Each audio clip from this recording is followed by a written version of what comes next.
Service in the Twin Cities has issued a severe thunderstorm warning for Polk County, St. Croix County until 8:45 p.m.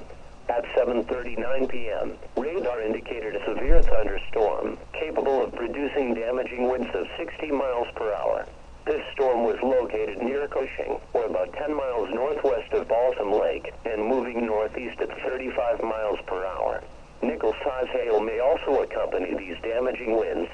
Locations in the warning include Amory, New Richmond, Balsam Lake, Centuria, St. Croix Falls, Dresser, Osceola, Wanderers, Star Prairie, Clear Lake, Deer Park, Somerset, Ceylon, Forest. If you are in the path of this storm, prepare immediately for damaging winds in excess of 60 miles per hour and hail. Seek shelter now inside a sturdy structure and stay away from windows.